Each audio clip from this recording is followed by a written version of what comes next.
और नवरात्रि में भी देवी की आराधना का एक स्मरण का सुख है महाराज। ज्योत का विधान है, नवरात्रि में देवी की ज्योत लगती है, अखंड ज्योति लगती है, जवारे बुआए जाते हैं, कलश लगता है। ज्योत का भी विधान है। जिसके यहां दिया अखंड जलाया जाता है, अगर वो दिए की लो, दिए की बाती अगर दक्षिण दिशा की होती है तो उसके घर में साल भर में एक घात जरूर होती है।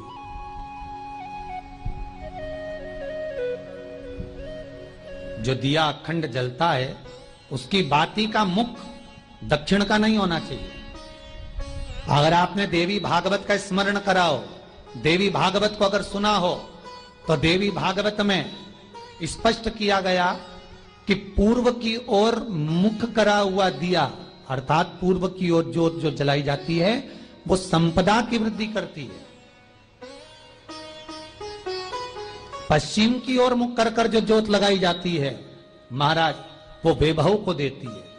और उत्तर की ओर जो मुख कर कर ज्योत जलाई जाती है, उत्तर की ओर जो ज्योत का मुख रहता है वो आयु की वृद्धि करती है, घर में अकाल मौत को रोकती है।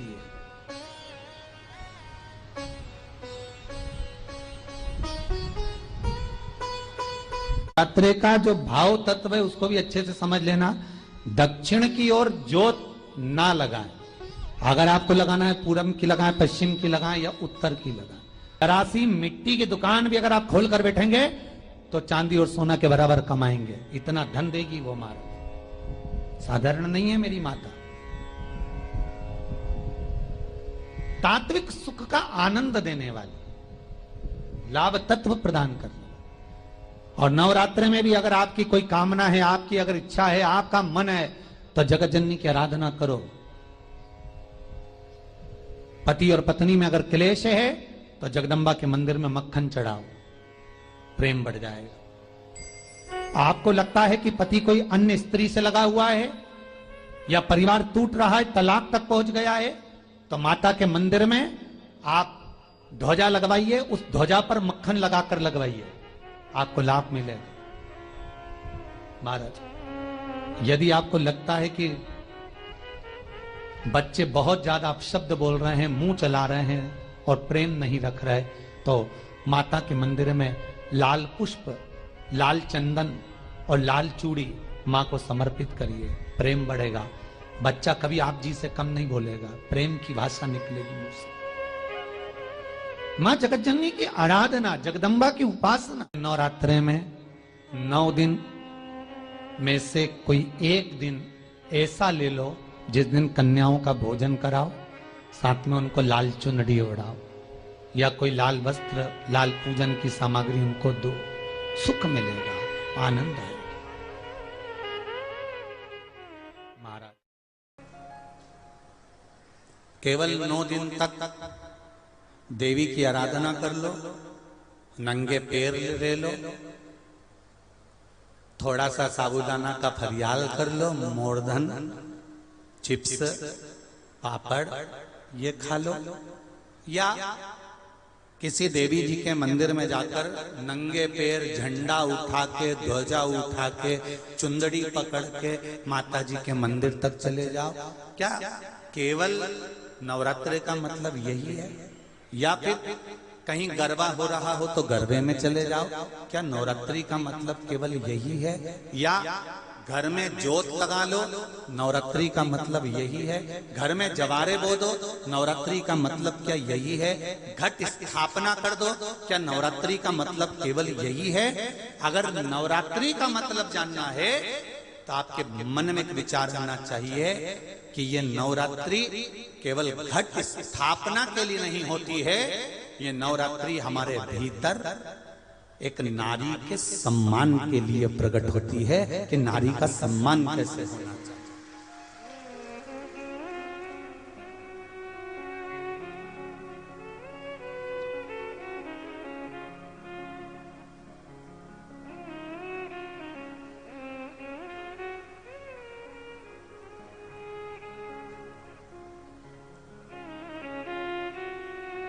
एक नारी का आदर क्या होता है? एक नारी का सम्मान क्या होता है, एक नारी के विचार, उसकी सोच, उसकी दृष्टि क्या होती है।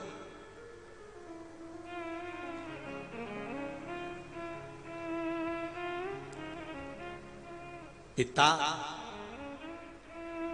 और माता युग के निर्माता हैं ये चार, उसमें माता, पिता, गुरु और राजा। जो क्षेत्र का राजा होता है, नगर का राजा होता है, वो भी युग का निर्माता होता है कि वो अपने राज्य को धारण कर कर किस तरह से व्यवहार कर रहा है। माता अपने बच्चे को क्या सिखा रही है, क्या सिखा रही है। आप में से कितनी माताएं जिनके बच्चे रोज प्रणाम करते हैं, चरण छूते हैं? जरा हाथ उठाओ तो। देखा देखी में मत उठा देना री जी हो, क्योंकि देखा देखी में तो काम बिगड़ जाता है। रख लो रख लो, देखा देखी में काम बिगड़ जाता है। कक्षा 8वीं का पेपर था, बच्चे एक के पीछे एक बैठे थे, लिखने के लिए प्रश्न आ गया कि दिल्ली की सबसे बड़ी मीनार का नाम लिखो। आगे वाले ने लिख दिया दिल्ली में कुतुब मीनार है। उसके पीछे जो बैठा था उसने आगे वाले की कॉपी में से नकल कर कर लिख दिया दिल्ली में कुतिया बीमार है।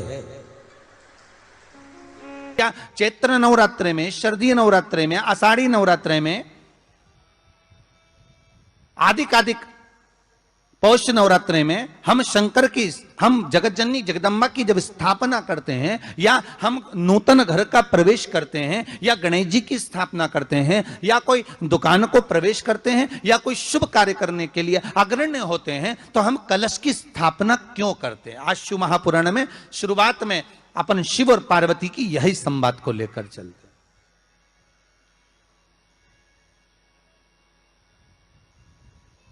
आखिर कलश में ऐसा क्या है? कलश के अंदर आखिर ऐसा क्या विराजमान है कि 33 कोटि देवता उस कलश के अंदर आकर बैठ जाते हैं? महाराज,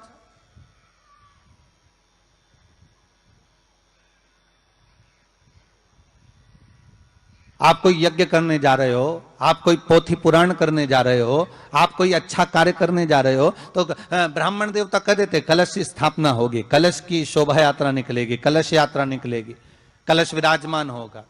और आज हर की पौड़ी पर, प्रयागराज में, या उज्जैनी में, नासिक में जो बड़े बड़े कुंभ के मेले होते, कुंभ का मतलब भी तो कलश से होता, उसकी महत्वता क्यों है?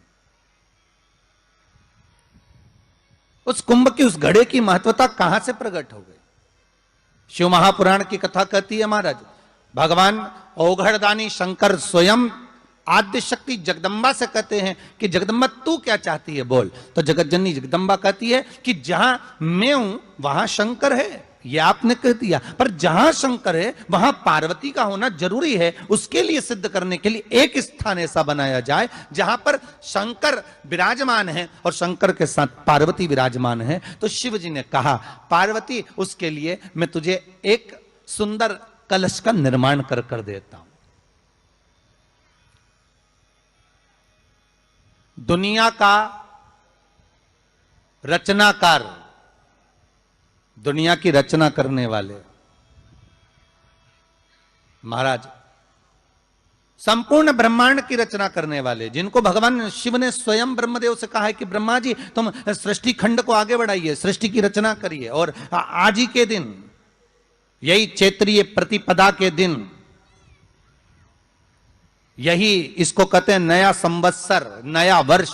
हिंदू धर्म में क्यों कहा जाता है? आज ही के दिन ब्रह्मा जी ने महाराज सृष्टि की रचना करना प्रारंभ करा था। आज ही के दिन भगवान शिव और ब्रह्मा का संवाद हुआ था। सीधे भगवान शंकर ब्रह्मदेव के पास जाकर बोले थे, हे ब्रह्मदेव आप सृष्टि की रचना करिए। तो ब्रह्मा जी ने पूछा था, सारे नक्षत्र आपने बनाए, सारे दिन आपने बनाए, सारी घड़ियां आपने बनाई, सारा पल आपने बनाया, मनुष्य की श्वास गिनती, काउंटिंग, अर्थात मनुष्य के शरीर की रोमावली, ये सब आपने निश्चित करी है। उसको बोने का कारण क्या है? केवल कोई कहे कि हम ठाकुर जी को भजते हैं, भगवान कृष्ण को भजते हैं, कोई कहे हम तिरुपति बालाजी को, नारायण को भजते हैं, कोई कहता है कि हम हरि विट्ठल को, पांडुरंगा को भजते हैं, हमारे यहाँ हाँ हम इनको भजते हैं तो जवारे नहीं बोते। ना ना, पुष्टि मार्गी है, ठाकुर जी की सेवा करने वाला है, उसके यहाँ भी ये 9 दिन जवारे बोए जाते हैं। रामानुज संप्रदाय से जुड़ा हुआ है, नारायण की पूजन कर रहा है, उसके घर में भी जवारे बोए जाते हैं। पांडुरंगा हरि विट्ठल की उपासना कर रहा है, उसके घर में भी जवारे बोए जाते हैं। जवारे का महत्व हमारे यहाँ शास्त्र कहता है। क्या महत्व है उसका, क्या फल है उसका? महाराज, जब देवी माता ने दुर्गा भवानी को पंचायत में बुलाया गया, शिव पंचायत में मां दुर्गा बैठी हुई है, और शिव पंचायत में जब दुर्गा भवानी बैठी, उपद्रवियों ने उपद्रव मचाया, अहंकारियों ने अहंकार मचाया, असुरों ने, राक्षसों ने हाहाकार मचाना प्रारंभ करा। तब उस समय पर देवाधिदेव महादेव माता पार्वती को देखकर, दुर्गा भवानी को देखकर मुस्कुरा रहे थे।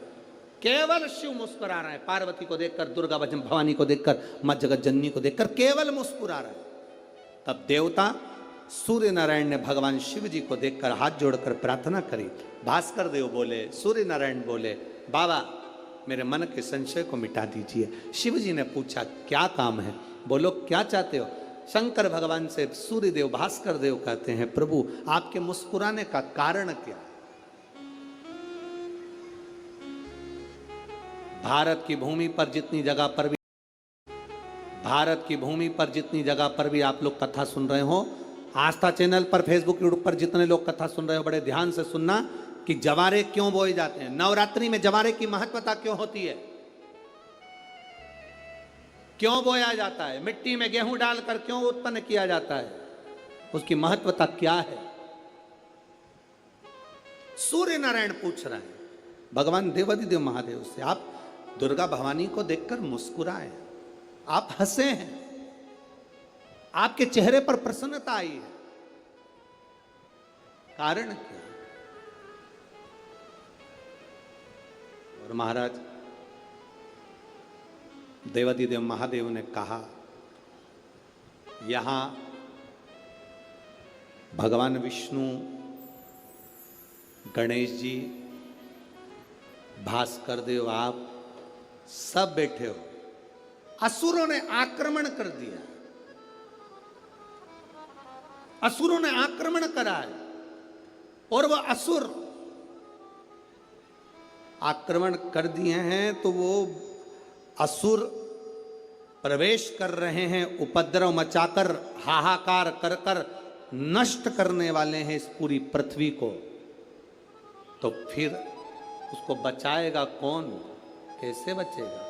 शिव जी ने कहा चिंता मत करो। दुर्गा ने अपने केश का स्मरण किया, एक केश को माता पार्वती जी ने अपने हाथों से छुआ, छूते ही एक कुंड में सुंदर जवारे उत्पन्न हुए हैं। जब तक वो जवारे बड़े नहीं हो जाते, जब तक वो जवारे थोड़े प्रबल नहीं हो जाते, तब तक एक भी असुर प्रवेश नहीं कर सकता, हाहाकार नहीं मचा सकता और अंदर आ नहीं सकता। शिव महापुराण की कथा कहती है, जवारे जिसके यहाँ बोए जाते हैं, जवारे का, आप लोग कहते हैं कहीं पर देवी जी बैठी हैं, किसी के यहाँ मिट्टी की मूर्ति आई, 21 फीट की, 41 फीट की, 15 फीट की, 10 फीट की, 25 फीट की देवी जी की प्रतिमा स्थापना हुई। लोग कहते हैं हम देवी जी का दर्शन करने जा रहे हैं, दुर्गा जी का दर्शन करने जा रहे हैं। शिव महापुराण की कथा कहती है वो दुर्गा जी का दर्शन नहीं, देवी का दर्शन नहीं। नवरात्रे में जहां जवारे बोए जाते हैं वहां मात्र आप पांव रखते हैं तो अपने घर में से क्लेश दूर हट जाता है, अहंकार दूर हट जाता है, अभिमतता दूर हट जाती है, तकलीफें दूर हट जाती है। जिसके घर में जवारे बोए जाते हैं वहां से अहंकार, काम, लोभ, आसक्ति, वासना, तृष्णा और दुख तकलीफें दूर हट जाती है। उस जवारे का मूल का तत्व आनंद सुख है। महाराज उसको समझने वाला समझ सकता,